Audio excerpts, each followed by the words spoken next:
Hello and welcome to Top 5, where we count down all kinds of things. I'm your host, Ayaz Akhtar. Let's talk a little bit about the Apple iPad Pro.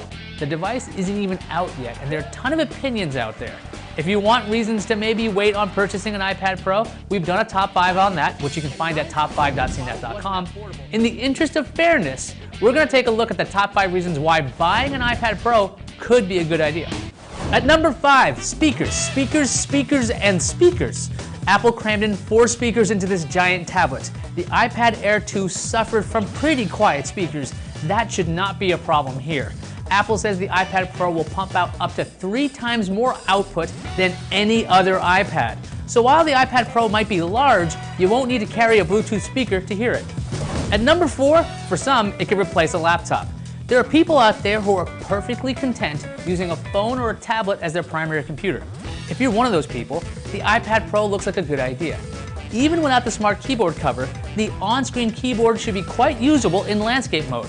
The big screen should ensure you can still see your work even if half the screen is taken up by that keyboard. At number 3, for a monster tablet, it's actually pretty light, 1.57 pounds. That's the weight of the iPad Pro, which is essentially the size of 2 iPad Air screens jammed together. Apple made mention that the new iPad Pro weighs just a little bit more than the original iPad at 1.5 pounds. CNET's Scott Stein got to handle the iPad Pro at the unveiling and said the weight distribution is quite nice. The iPad Pro isn't as dense as the original iPad, so it's relatively manageable to hold. At number 2, the accessories are pretty cool. They don't come cheap, but the Apple Pencil stylus and the smart keyboard cover make the iPad Pro a different kind of iPad.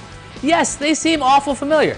High Microsoft Surface accessories, and I maintain those are cool accessories for the Microsoft Surface as well. The iPad Pro also introduced a new connector, the 3-pin Smart Connector, for its keyboard cover. Logitech even announced it will release a new iPad Pro keyboard, so expect third parties to jump on the Smart Connector bandwagon. And at number 1, it's the most serious iPad ever. This is the machine that iOS 9 was truly built for. The ability to have 2 iPad apps running at one time and picture-in-picture video, that should work really well on the iPad Pro. On top of that, it's got a faster processor than the iPad Air 2, and according to some reports, it has double the RAM of the iPad Air 2 as well.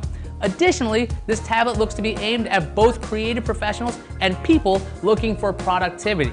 Apple brought Adobe on stage during its presentation to show off 3 new apps, including a couple of Photoshop apps. Apple also had Microsoft on to show off its Office iPad apps, which looked truly at home on a tablet. Go figure. Now, I'm sure this list ruffles some feathers, which makes me ask the following question. Why are you wearing feathers? Anyway, let me know your opinions in the comment section or on Twitter. I'm at Ayaz. Thanks for watching, and I'll see you next time.